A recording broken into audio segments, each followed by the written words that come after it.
Hello guys and girls, another update on me Lido 200. Not too much has changed. No new fish, no new anything, so there's still madness. The white clouds are still like mating and breeding and stuff, so they're all just chasing each other about like nutcases. And the bigger tetras who are normally ruling this tank, they're just staying out of the way. They've all gone to the back while this is happening. They don't need that. But I've got two autos up there just knocking about. Let me zoom it in. Let me CO2 measurer. As you can see, it's sort of between the two, which should be.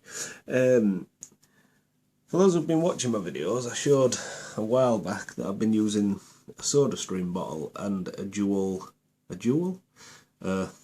JBL Taifun for putting the actual CO2 in my tank. Well, what I've done is I've added another section to that, so I don't know if you can see it well, but I say you should be able to see lots and lots of little bubbles getting littler as they go up to the top and then exiting.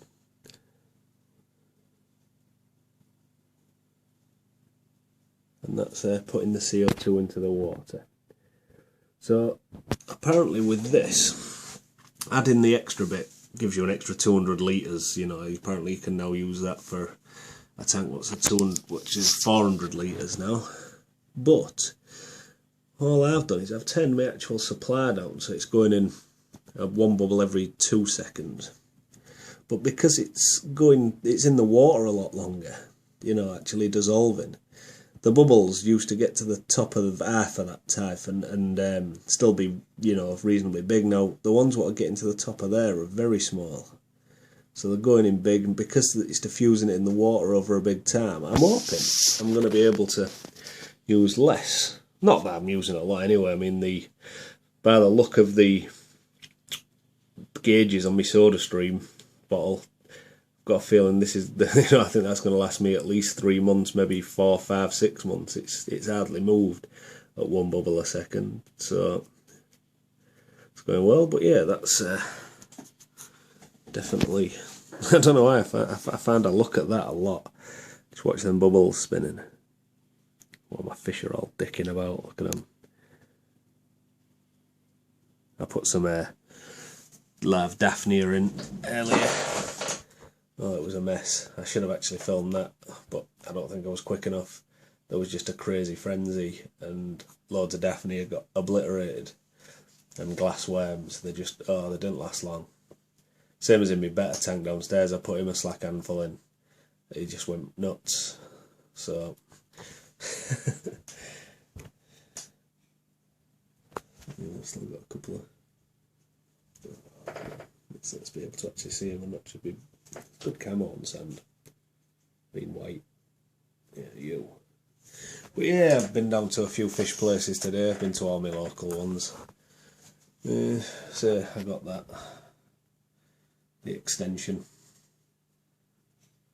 Seems to be working alright.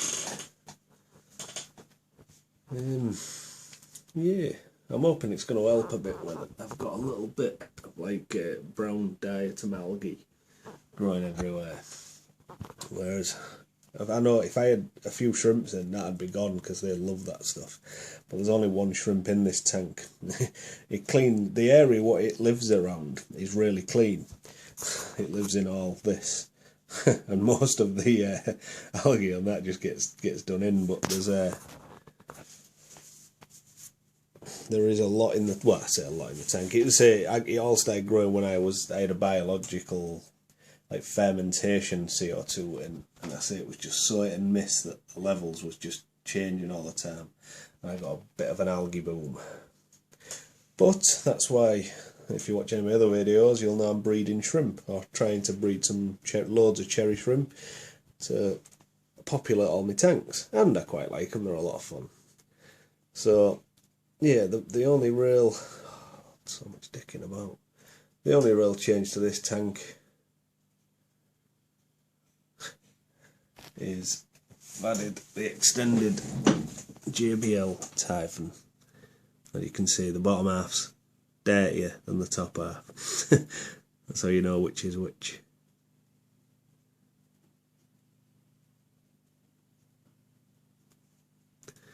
But yeah, it seems to be going well. If I move that leaf, I've just realised when the bubbles come up, they're actually going up there, and then wrapping off the leaf and going up. But if I just move that leaf a bit, they'll actually get blown back into the tank by me outflow pipe. So that's it, you live and learn. I'll do that at some point. But I'm still getting plenty of new growth, as you can see on my Anubias at the front. Like in my last video, there was new leaves, you can tell, because there's no green spot algae on them at all. And they're already growing more leaves. I say that's another one, you can tell they're a lot brighter.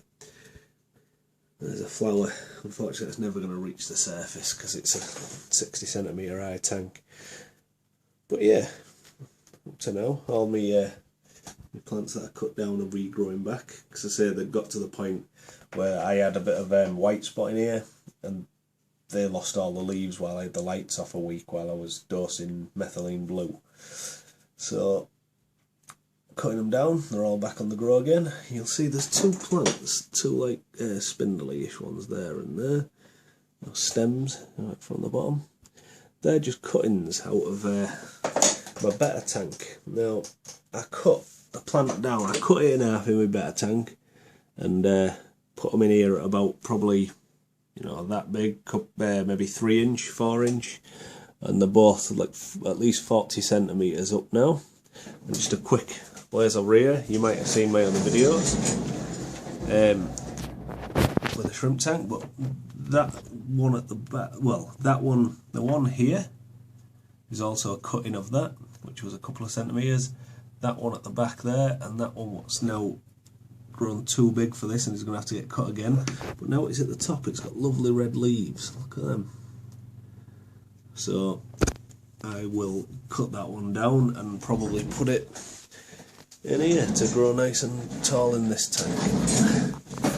I'm getting tempted to take my top floating plants out because they're nice, but because I've got a lot of other tall plants in, it just looks a bit messy. You know, look, they're all sort of wrapped around all the plants that are in there, so I've got a feeling that I'm going to have to rip them out, because it is still heavily planted without them. And I say I'm going to be adding more and more little stem plants as it goes on. So anyway, enough jive. Thanks for watching. Bye.